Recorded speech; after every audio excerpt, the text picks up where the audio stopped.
Mesdames et messieurs, bonjour, bienvenue sur le28.tv pour ce reportage consacré à l'opération Musique à l'école. Cette initiative du Conseil général permet aux enfants des écoles maternelles et élémentaires du département de recevoir un éveil et une sensibilisation à la musique sous une forme adaptée au cadre scolaire. Nous avons profité de la pause récréation pour aller interroger la musicienne sur les bienfaits de cette initiative.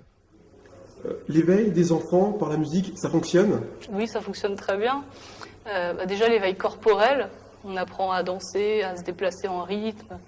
Après, tout ce qui est manipulation, motricité aussi. Vous avez un retour de vos élèves, que vous disent-ils ?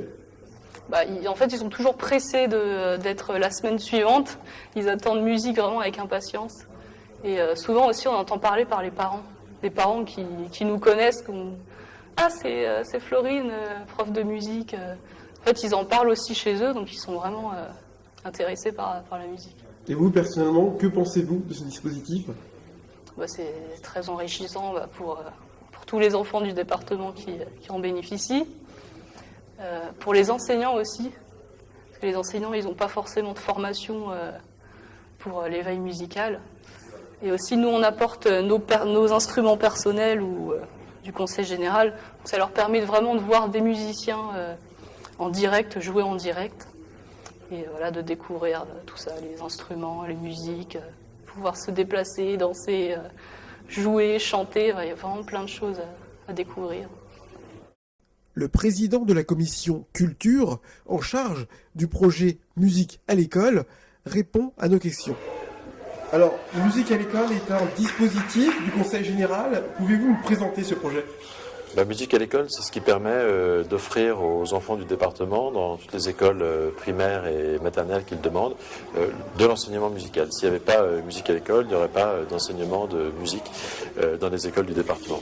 Et voilà, sauf à avoir des instituteurs qui seraient traduits en musique, mais donc voilà, c'est un dispositif important.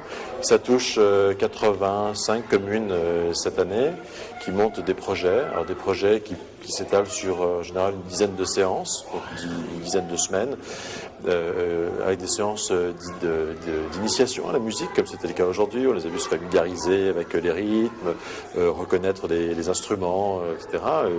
Même un peu d'expression corporelle, ou des projets un peu plus aboutis de perfectionnement. Puis il y a aussi des projets qui peuvent se mener sur l'année complète, avec vraiment une interaction plus forte entre l'intervenant du conseil général et l'enseignant, pour aller jusqu'à la production d'un vrai spectacle musical à la fin de l'année. Au total, chaque année, ce dispositif permet de familiariser 5 à 6 000 enfants sur le département à la musique. Alors, Musique à l'école rentre dans le cadre du programme scolaire ? Oui, bien sûr, ça se fait dans le cadre du projet d'école. Il y a une assez grande liberté pour les enseignants, évidemment, maternels ou en primaire. Ça se fait d'ailleurs sur un appel à projet. Le Conseil général lance cet appel à projet en début d'année scolaire, et les enseignants des écoles et le conseil d'école répondent. Alors c'est une participation... On demande une participation aux communes, mais qui est une participation assez symbolique. Un projet comme celui-ci, par exemple, à Brozol, étant mené sur une dizaine de séances, une dizaine d'heures d'un intervenant professionnel. Ça coûte 350 € de participation à la commune. On a même un système de forfait dégressif pour les communes rurales. Le but du Conseil général, c'est vraiment un peu d'égalité des chances pour les enfants en matière culturelle. C'est nos dada, on va dire, en matière de ce qui justifie notre intervention dans le domaine de la culture.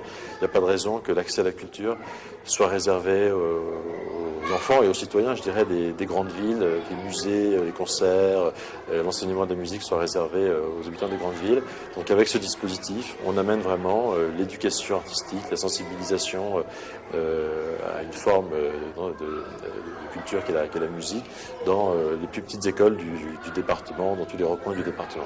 Alors pour tous les enfants intéressés par ce projet et les enseignants même séduits par cette initiative, est-ce qu'on peut espérer le voir reproduit à la rentrée prochaine ? Oui, bien sûr, mais c'est un dispositif qui existe depuis de nombreuses années en Eure-et-Loire, depuis 1987, que le Conseil général cofinançait avant et qui finance aujourd'hui de manière principale, enfin très largement majoritaire, avec une petite participation toujours quand même de l'État. Évidemment, on continuera l'année prochaine et on voulait en parler aujourd'hui, effectivement, parce qu'il y a, je vous ai dit, 85 communes qui ont répondu. Il y en a une quinzaine de nouvelles cette année et le but en parlant, c'est évidemment que les enseignants ou les communes qui ne connaîtraient pas encore ce dispositif puissent le découvrir et en bénéficier aussi, quoi. Merci. Merci.